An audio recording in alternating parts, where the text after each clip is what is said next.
যদি চাই আমরা সুস্থ থাকি তাহলে বলবো আজকের ভিডিওটি প্রত্যেকের দেখা উচিত এবং মনোযোগ সহকারে শোনা উচিত। সেই সাথে এইভাবে যেভাবে ভিডিওটা সাজানো আছে সেইভাবে জীবন ব্যবস্থা চালানোর চেষ্টা করা উচিত। আসসালামু আলাইকুম রহমতুল্লাহি ওয়া বারাকাতুহু। Welcome back to my channel. আমরা অনেক সময় অনেক কিছু না বুঝে না জেনে খেয়ে অসুস্থ হয়ে পড়ি, কারণ কিছু কিছু খাবার কোনো মানুষের দেহের জন্য ভালো, কারোর জন্য আবার খারাপ।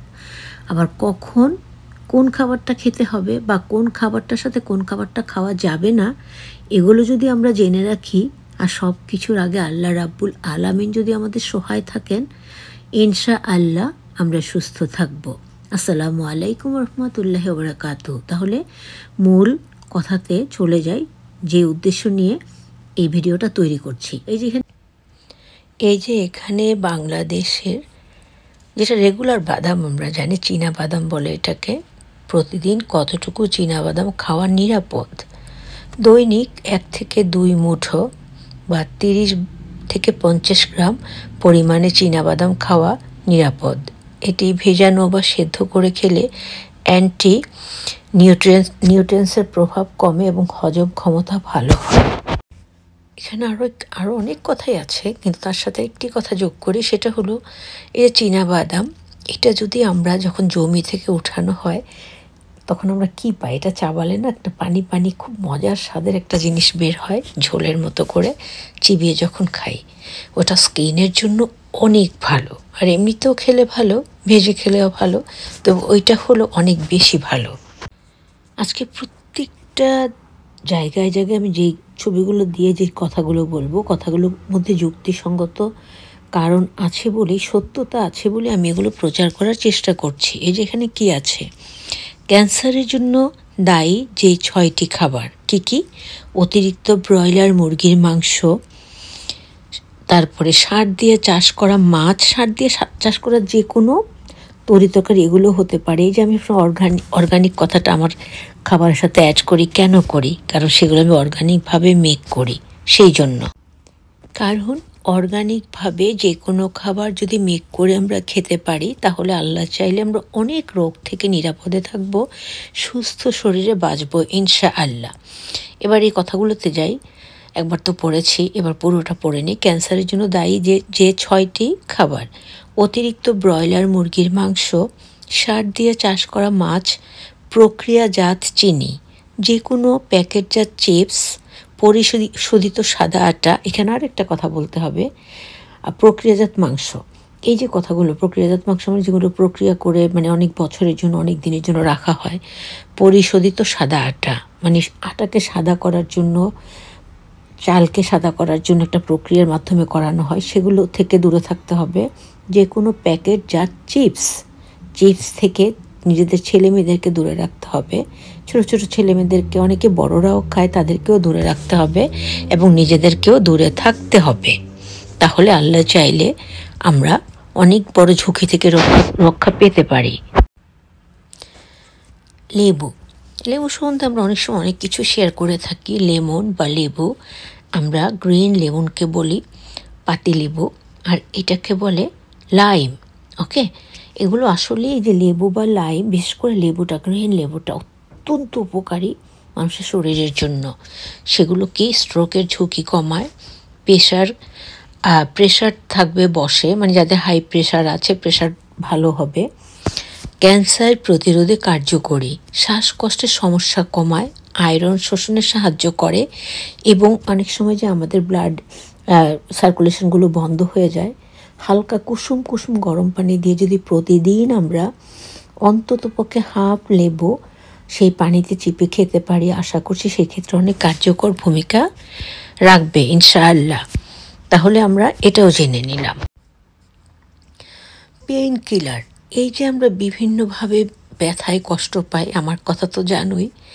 আমি পা দুটোকে একসাথে ভাঁজ করে কিছুক্ষণও বসতে পারি না, যখন সোজা করতে যাই অনেক কষ্ট হয়। তারপরে আমার তো কিছু ব্যথা, ভয়ানক ব্যথা আছে, আল্লাহ পাক ভালো করার মালিক, আমিন সুম্মা আমিন।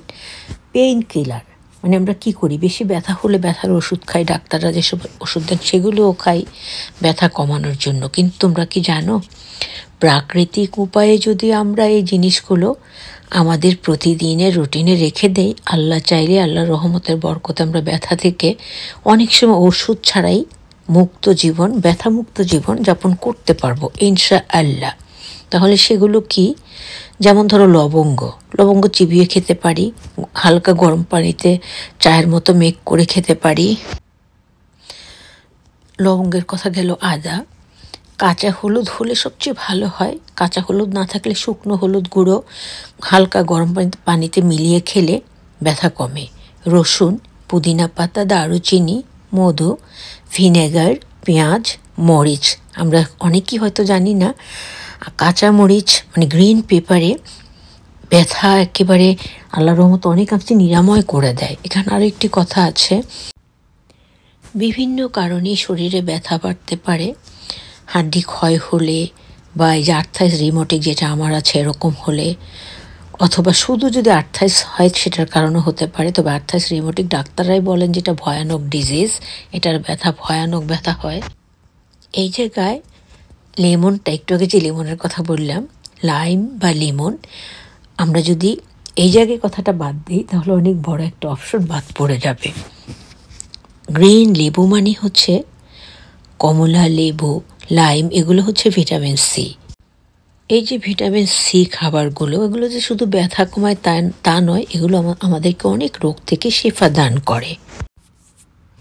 এবার আসি চুকাই বীজ। এটা আমরা বাংলাদেশে ছোটোবেলা আমাদের চাচিদের গাছ ছিল, আমরা চুয়াই বলতাম।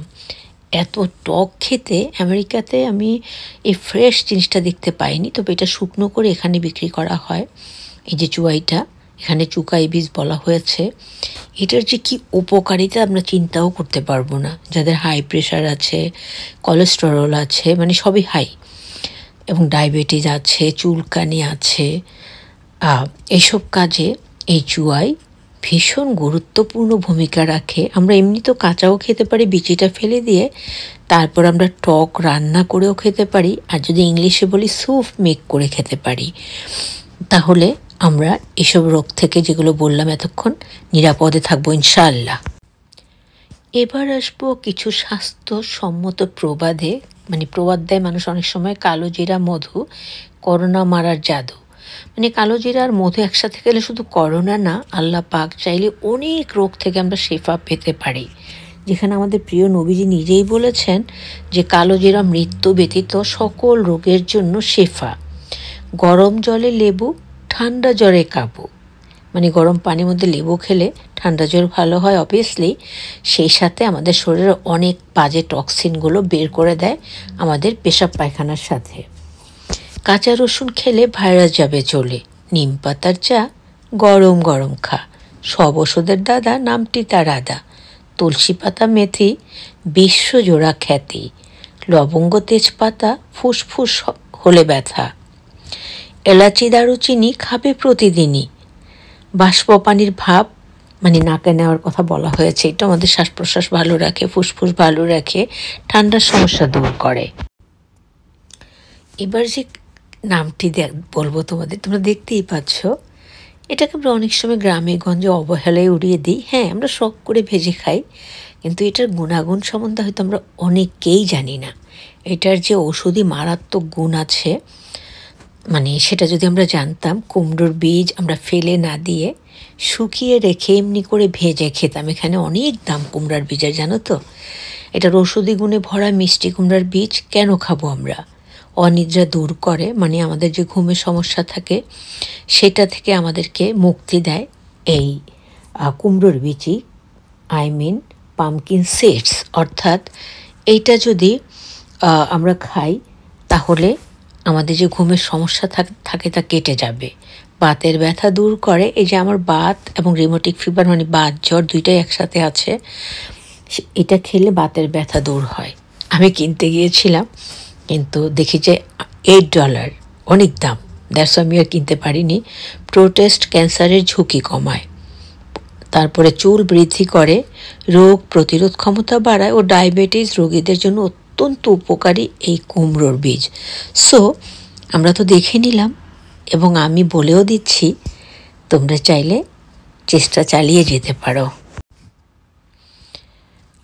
কিছু কিছু খাবার আছে, সত্যি কথা এটা অনেকে মানে না, আমার ছেলেটাও মানতে চায় না, কিন্তু এগুলো মেনে চলা উচিত। সবারই যে ক্ষতি হয় তাই না, তা না, তবে কিছু কিছু মানুষের সত্যি যেই ক্ষতিগুলো হয়, মারাত্মক ক্ষতি হয়। একসঙ্গে কী খাবারগুলো খাওয়া যাবে না, যেমন দুধের সাথে আনারস। দুধ খেয়ে সঙ্গে সঙ্গে আনারস খাওয়া যাবে না। এতে হয়তো অনেকে বলবে যে আমরা আনারস দিয়ে পায়েসও খাই, হয়তো তোমাদের হজম হয়, কিন্তু অনেক মানুষ এতে মারাও যায়। লেবুর সাথে পেঁপে, সবজির সাথে ফল, দুধের সাথে কমলা লেবু বা লেবু মানে টক জাতীয় কোনো খাবার, কলার সাথে পেয়ারা, এগুলো মেনে চললে আমরা হয়তো আল্লাহ চাইলে অনেক ভালো থাকবো। সো মেনে চলতে সমস্যাটা কোথায় বলো তো? শশার কথা বহুবার বলেছি, কিন্তু আবারও বলতে চাই, কারণ শশাটা হলো মানে এমনই একটা ফ্রুটসও বলা যাবে, মানে সবজিও বলা যাবে। এটা সবজির মধ্যেই পড়ে, ফ্রুটস বাদ দিয়ে। এটার এত উপকারিতা, এই যে পাচনতন্ত্র সুস্থ রাখে, কোষ্ঠকাঠিন্যের সমস্যা দূর হয়।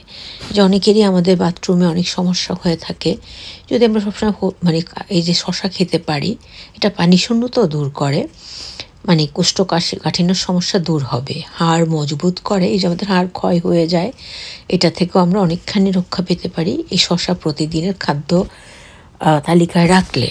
হৃদযন্ত্র সুস্থ থাকে, মানে হার্ট ভালো থাকে, চুল ও নখের উন্নতি করে। ম্যাগনেসিয়াম, পটাশিয়াম এবং ভিটামিন সমৃদ্ধ খাবার এই শশা। এবারে বলি বরই বা কুল, যেটাকে ইংলিশে জোজোবি বলে। এসব ফলের গুণের কথা বলে শেষ করা যাবে না। এগুলো খেতে যেমন সুস্বাদু, দেখলেই জিভে পানি চলে আসে, তেমনি শরীরের জন্য অত্যন্ত উপকারী। আর এগুলোর গুণ এত বেশি যে আমরা যারা এগুলো খেতে অভ্যস্ত তারা প্রত্যেকেই বুঝি যে এগুলো আমাদের কী কী রোগে কাজে লাগে। হ্যাঁ, আর গ্রিন সবজি, এই যে বড়িটা গ্রিন, যেটা পেকে গেলে টমেটোর মতো কখনো লাল হয়ে যায়, কিছু বড়ি হলুদ হয়, সেটা আমাদের ছিল। যখনই আমরা দেখব এরকম সবুজ কোনো ফ্রুটস, সবুজ কোনো সবজি, তখন আমরা চোখ বন্ধ করে বুঝতে পারবো এখানে ভিটামিন সি প্রচুর পরিমাণে আছে। সো আমাদের খাওয়ার চেষ্টাটুকু করতেই হবে, যদি আমাদের নাগালের মধ্যে থাকে। তোমাদেরকে প্রথমে লাইম মানে ইয়েলো লেমন দেখিয়ে বলেছিলাম, এবার আমরা বাতাবি লেবু যেটাকে বলি, গ্রিন লেমন, সেটা নিয়ে বলি। লেবু খাওয়ার পর আমরা কোন সব খাবারগুলো খাবো না, মানে অ্যাভয়েড করে চলবো। লেবু ও ক্যালসিয়াম ওষুধ একসাথে খাওয়া যাবে না। লেবুর পাশাপাশি কখনো দুধ বা দুধের তৈরি খাবার খাওয়া যাবে না। লেবুর সাথে কখনো টমেটো খাওয়া যাবে না। লেবুর সাথে কখনো কাঁচা অথবা পাকা পেঁপেও খেতে পারবো না। লেবুর সাথে গাজর খেলে পেটে সমস্যা হতে পারে। লেবু খাওয়ার পর সঙ্গে সঙ্গে ফলমূল খাওয়া এড়িয়ে চলুন, তাহলে আল্লাহ চাইলে আমরা অনেক ক্ষেত্রেই রোগমুক্ত জীবনযাপন করতে পারবো ইনশাআল্লাহ। আমিন সুম্মা আমিন। সবাই ভালো থেকো। সবার জন্য সবসময় আমি অনেক দোয়া করি, আমিও সবার কাছেই দোয়া চাই। আসসালামু আলাইকুম রহমতুল্লাহি ওয়া বারাকাতুহু। আল্লাহ হাফেজ। Take care all guys.